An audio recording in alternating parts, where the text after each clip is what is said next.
Hello everyone, welcome back to my channel Math Buster, where I try to make maths easier for you. Now कुछ दिन पहले मैंने एक video post की थी जिसमें मैंने डिस्कस किया था कि एक पॉलिनोमियल को किस तरीके से फैक्टराइज किया जाता है using splitting the middle term को स्प्लिट करके। वहाँ मैंने बताया था कि एक और मेथड होता है जिसके लिए मैं नई वीडियो बनाऊंगी। So this video is about factorising a polynomial using factor theorem. अगर आपने वो वीडियो नहीं देखी है तो प्लीज़ आप यहीं रुक जाइए, उस वीडियो को देखिए, मैं उसका लिंक डिस्क्रिप्शन में डाल दूँगी। उस वीडियो को देखिए और फिर वापस आइए, बिकॉज उसको देखने के बाद ही आपको आइडिया होगा कि फैक्टराइजिंग का मतलब क्या है। What do we mean by factorising a polynomial. Now this is the statement of factor theorem। क्या बताती है फैक्टर थ्योरम हमें कि अगर px एक पॉलिनोमियल है और a कोई भी रियल नंबर, देन अगर पॉलिनोमियल की वैल्यू a पे 0 है, then x minus a px का factor. If pa is 0 then x minus a is factor of px and it hold vice versa also. ये उल्टा भी होल्ड करता है कि अगर x माइनस ए फैक्टर होगा तो p की वैल्यू, पॉलिनोमियल की वैल्यू a पे 0 होगी। नाउ पहले हम ये देखते हैं कि पी ए इक्वल टू 0 और x minus A is factor, इसका मतलब क्या है। पॉलिनोमियल पी ए मीन्स आप पॉलिनोमियल के अंदर x की जगह a पुट करोगे और उसकी एक वैल्यू निकालोगे, और x minus A is a factor of polynomial px। इसका मतलब ये है कि जब आप px को डिवाइड करते हो x माइनस ए से, आपके पास रिमाइंडर नहीं बचना चाहिए। हम बोलते हैं कि 2 इज अ फैक्टर ऑफ 6। क्यों? क्योंकि 6 पूरी तरीके से 2 से डिवाइड हो जाता है। सो अब सिंस ये दोनों डेफिनेशंस क्लियर हैं, लेट्स सी फैक्टर थ्योरम बोलती क्या है कि अगर उस पॉलिनोमियल की वैल्यू a डालने पे अगर हमें 0 मिलती है तो जो x माइनस ए है वो px का फैक्टर होगा, और ये उल्टा भी होल्ड करता है। एक एग्जांपल देखते हैं, x² माइनस 2x प्लस 1। ये हम पॉलिनोमियल ले लेते हैं अपना x² माइनस 2x प्लस 1। हम वैल्यू फाइंड करते हैं 1 पे, p की वैल्यू 1 पे क्या मिलेगा। सिंपली x के जगह 1 पुट कर दो, 1² minus 2 into 1 plus 1 minus 2 plus 1 0। तो हमारे पास क्या आ रहा है, p ऑफ 1 इज 0। तो फैक्टर थ्योरम से हमें क्या मिलेगा, फैक्टर थ्योरम से हमें मिलेगा कि x minus 1 is factor of x² minus 2x plus 1, जो कि आप चेक भी कर सकते हो। आप x² माइनस 2x प्लस 1 को डिवाइड करोगे x माइनस 1 से, तो आपके पास आंसर 0 आएगा, रिमाइंडर 0 आएगा। नाउ अगर आपको डिवीजन नहीं आती दो पॉलिनोमियल्स की, तो उसके ऊपर मैंने एक वीडियो बनाई है, आप प्लीज़ वो चेक कर लीजिएगा एक बार। अब हम एक्चुअली देखते हैं कि हम किस तरीके से फैक्टर थ्योरम को यूज़ कर सकते हैं एक पॉलिनोमियल को फैक्टराइज करने के। पहले फैक्टराइज का मतलब क्या है। फैक्टराइज का मतलब है कि कोई भी एक बड़ा पॉलिनोमियल लेके उसको हमें प्रोडक्ट ऑफ मल्टीप्लिकेशन ऑफ छोटे पॉलिनोमियल्स में लिखना है, multiplication of the smaller degree polynomials. Okay, मैं एग्जांपल लेती हूँ। ये एग्जांपल मैंने स्प्लिटिंग द मिडिल टर्म वाली वीडियो में भी लिया था, इसलिए मैं यहाँ दोबारा ये एग्जांपल ले रही हूँ। स्टार्ट कैसे करना है, इसको स्टार्ट करने के लिए आपने देखनी है कांस्टेंट टर्म। कांस्टेंट टर्म देख के आपको ये स्टार्ट करना है। क्या करना है आपको, जो कांस्टेंट टर्म है उसके सारे फैक्टर्स लिख लेने हैं। पॉजिटिव भी और नेगेटिव भी।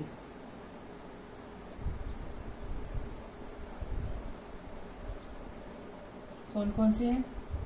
1 2 4 -1 -2 -4। अब आपको p की वैल्यू चेक करनी है इन सब फैक्टर्स पे, और हमें देखना है कि कौन सा फैक्टर हमें 0 देता है। ओके, तो p की वैल्यू 1 पे, 2 पे, 4 पे, -1 पे, -2 पे, -4 पे। आप हिट एंड ट्रायल यूज करके भी चेक कर सकते हो। अब ऑब्वियसली हमारे पास एग्जाम में इतना टाइम तो होगा नहीं कि हम 7-8 फैक्टर्स, जितने भी फैक्टर्स चेक करें, तो we'll try to eliminate factors. कौन कौन से फैक्टर्स हमें नहीं सूट करेंगे, कैसे? यहाँ तो बहुत इजी है। ये जो सब टर्म्स हैं आपके पास, ये सब टर्म्स पॉजिटिव हैं, ठीक है। अब अगर आप इन पूरे पॉलिनोमियल में x के जगह कोई भी पॉजिटिव नंबर डालोगे, 1 2 4, सब मल्टीप्लाई होकर जब ऐड करोगे तो 0 कहीं नहीं मिलेगा। 0 कब मिलता है? जब कहीं प्लस है, कहीं माइनस है, कुछ कटता है, उसके बाद आपको 0 मिलेगा, ठीक है। ये 1 2 4 डालेंगे तो हमें कहीं भी कुछ कटेगा नहीं, विल नॉट गेट 0। ओके, सो ये जो 1 2 4 है ये हम एलिमिनेट कर सकते हैं। सो हमें अब किस पे चेक करना है? -1 पे, -2 पे, -4 पे। Let's check. p की वैल्यू -1 पे क्या करेंगे हम? x की जगह -1 पुट करेंगे।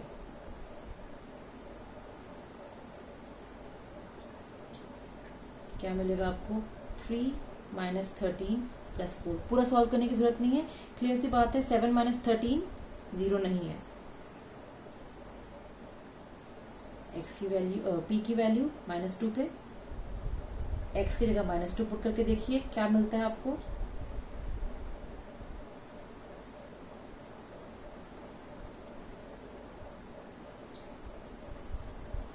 -12 -24 +4 0 नहीं है। सो ये 0 नहीं है, ये 0 नहीं है, तो इस पे आपको 0 मिलना चाहिए।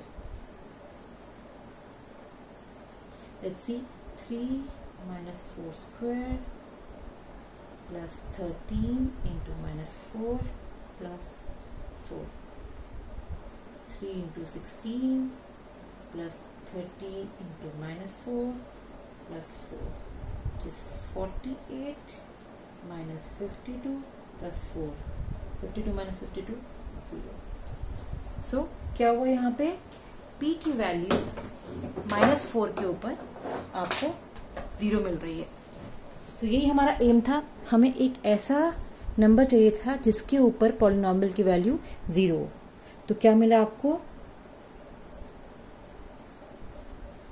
p of -4 is 0। अब आपके पास आया p of -4 is 0। Factor theorem याद कीजिए, क्या थी फैक्टर थ्योरम? कि अगर p of some a is 0 then x - a is factor of px। यहाँ क्या आ रहा है आपके पास? p of -4 is 0। तो फैक्टर थ्योरम से क्या मिलेगा आपको? x -4 इज फैक्टर ऑफ आपका जो पॉलिनोमियल है px। ओके, चेक करने की जरूरत नहीं है। यहाँ पे फैक्टर थ्योरम लगा के हम सीधा ये लिख सकते हैं कि this is factor of px। क्या आ रहा है आपके पास?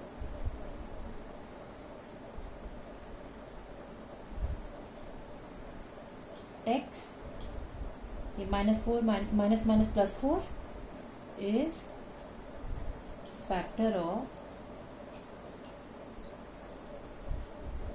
px।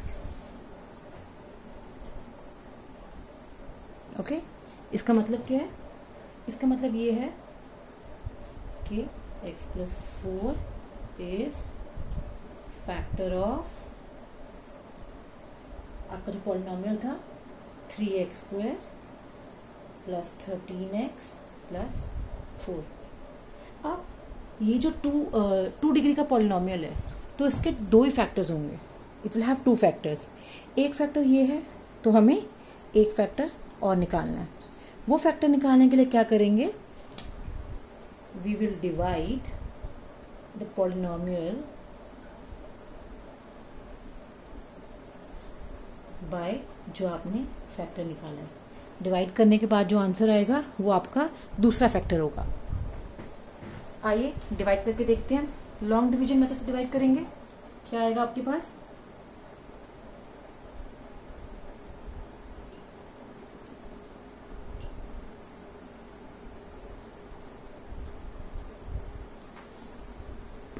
हमें चाहिए 3x², तो हमें 3x से मल्टीप्लाई करना पड़ेगा.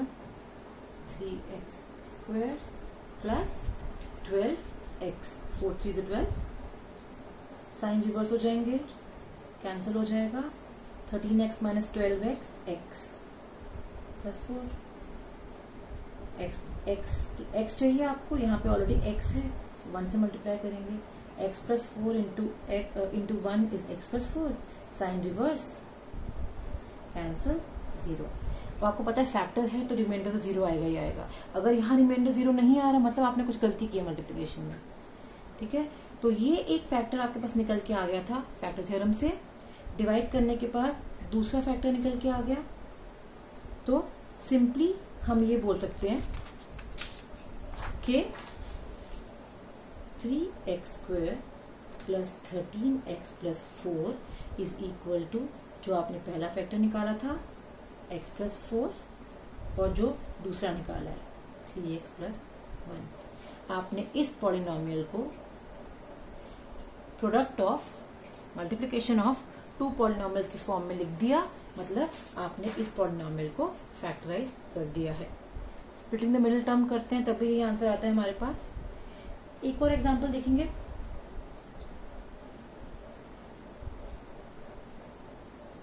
नेगेटिव टर्म है जिसमें सेम प्रोसीजर. कांस्टेंट टर्म देखेंगे पहले, इसके सब फैक्टर्स लिख लेंगे. 4 के फैक्टर्स होते हैं 1 2 4 -1 -2 -4. ठीक है. अब ऑब्वियसली स्ट्रेट अवे नहीं कह सकते कि हम ये कैंसिल कर सकते हैं, ये कैंसिल नहीं कर सकते. तो अब हमें सारा चेक करना पड़ेगा. अगर सारे पॉजिटिव होते या सारे नेगेटिव होते तो हम कह सकते थे कि पॉजिटिव्स नहीं चेक करेंगे या नेगेटिव्स नहीं चेक करने की ज़रूरत. यहाँ पे ऐसा कुछ नहीं है, तो हमें हर एक वैल्यू पे चेक करना पड़ेगा. हो सकता है आपको यहाँ और यहाँ 0 मिल जाए पहली बारी में. ठीक है, तो p ऑफ 1 इज 1 रख के देखते हैं x की जगह. 1² माइनस 5 इंटू 1 प्लस 4. क्या मिला? 1 माइनस 5 प्लस 4. 5 माइनस 5, यहीं आपको 0 मिल गया. ठीक है, बट मेरी सलाह आपको ये होगी कि मतलब यहाँ रुकने के बजाय 1-2 टर्म्स और चेक करके देख लीजिए. क्यों? क्योंकि अगर आपको एक आधे टर्म पे और 0 मिल जाता है तो आपका लॉन्ग डिवीजन मेथड डिवीजन बच जाएगा. ठीक है, 2 पे चेक करके देखते हैं क्या आएगा आपके पास. 2² minus 5 into 2 plus 4.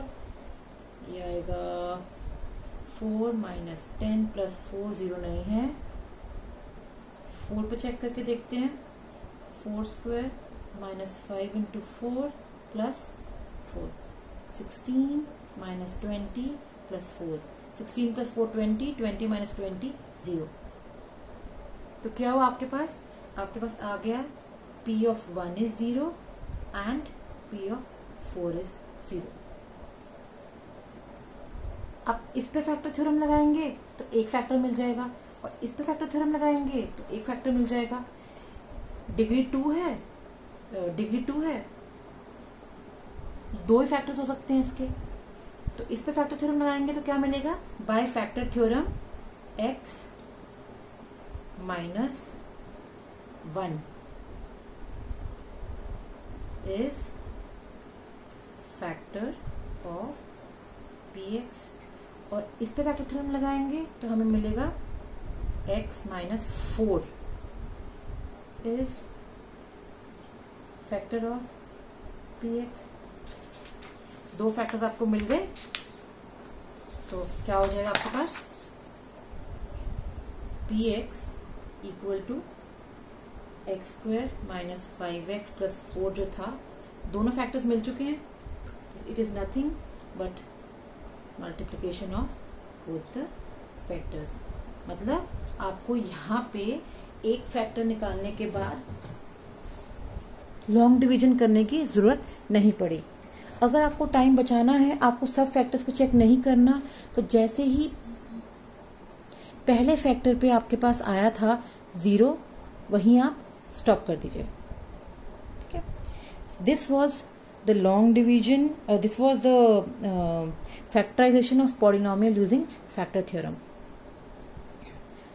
So I hope अब आपको ईजियर वे में आप एक पॉलिनोमियल को फैक्टराइज कर सकते हैं। आपको जो इजी लगे, आपको मिडिल टर्म स्प्लिट करना इजी लगे, आपको फैक्टर थ्योरम यूज़ करना इजी लगे, जो भी आपको इजी लगे आप उससे एक पॉलिनोमियल को फैक्टराइज कर सकते हैं। कईयों को ये इजी लगता है, कईयों को मिडिल टर्म स्प्लिट करना इजी लगता है, तो it all depends on you.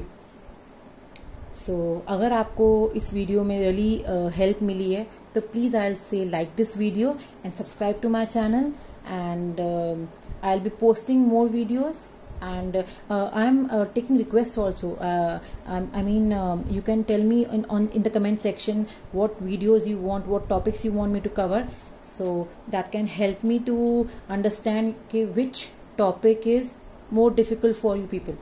तो प्लीज़ अगर आपको कोई ऐसा टॉपिक है जिसके ऊपर वीडियो चाहिए, मुझे कमेंट्स में मेंशन कर दीजिए। Thank you so much. Please like and subscribe.